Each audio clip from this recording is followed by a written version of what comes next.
Chapter 7 Tom and Huck swear an oath.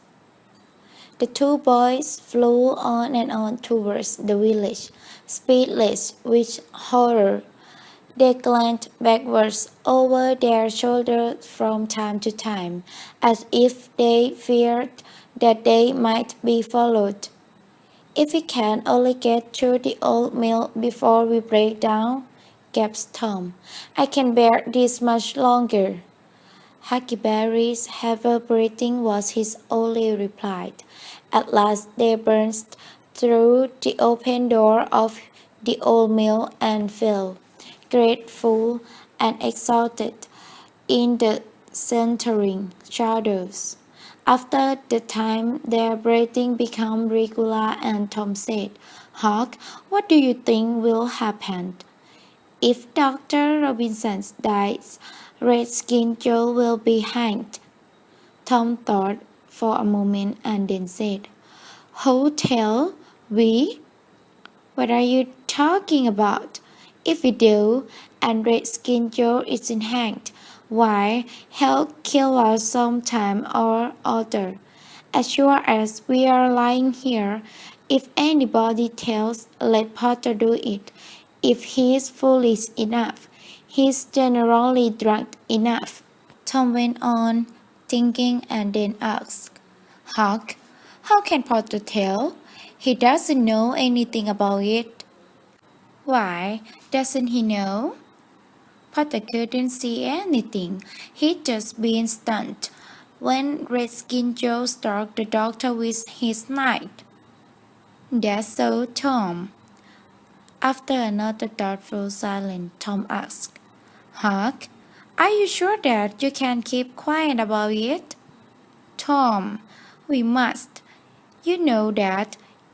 If we tell people what we have seen, and if that devilish half-breed escapes hanging, he'll drown us just as if we were a couple of cats. Now, Tom, we must swear to each other to keep our mouths shut." "I agree, Huck. It's the best thing. Shall we just hold hands and swear that we—" "Oh no, that wouldn't do for this. That's good enough for ordinary things. But there ought to be writing about a big things like this, and blood." Tom highly approved of this idea. It was deep and dark and awful. The hour, the circumstances, and the surroundings suited it. He picked up a clean, flat piece of wood that lay in the moonlight, took the end of a pencil out of his pocket, got the moonlight on his work, and with his tongue between his teeth, write these lines: "Huck Finn and Tom Sawyer swear that they will keep their mouth. That's about there, and they wish that they may drop dead in their track if they ever tell." Huckleberry was filled with admiration of the ease with which Tom wrote and of the superior style of his language. Then Tom unwound the thread from one of his needles, and each boy pricked his thumb and pressed out a drop of blood. In time, by pressing over and over again, Tom managed to size the letters T and S using the end of his little finger for a pen. Then he showed Huckleberry how to make an H and an F, and the oath was complete. They buried the piece of wood close to the wall, with some mournful ceremonies and charms, and the chains that bound their tongues were considered to be locked and the key thrown away. Then they separated. When Tom crept in at the bedroom window, the night was almost ended. He undressed with excessive caution, and fell asleep congratulating himself that nobody knew of his absence.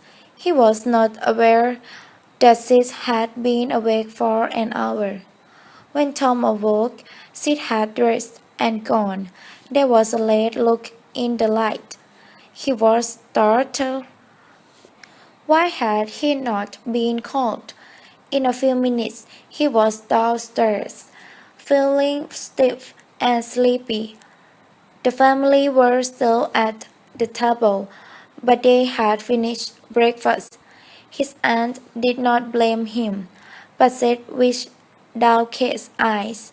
Tom had his breakfast in gloomy silence. After breakfast, his aunt took him aside, wept over him, and asked him how he could break her old heart. So by his bad behavior, she told him that she had given up hope of making him a good boy. This was worse than 1,000 whippings, and Tom's heart was sorer now than his body. He cried, begged for forgiveness, and promised over and over again not to misbehave. When he was finally dismissed, he felt that she had little confidence in his promises and that she had not forgiven him entirely. He felt too miserable to take his revenge against Sid, so Sid's speedy retreat through the back gate was unnecessary.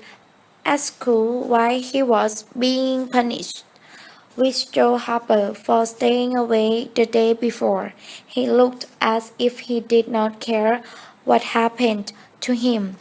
He sat down, raised his elbows on his desk and his jaws in his hands, and stared at the wall with the stony stare of suffering that has reached the limit and can go no farther.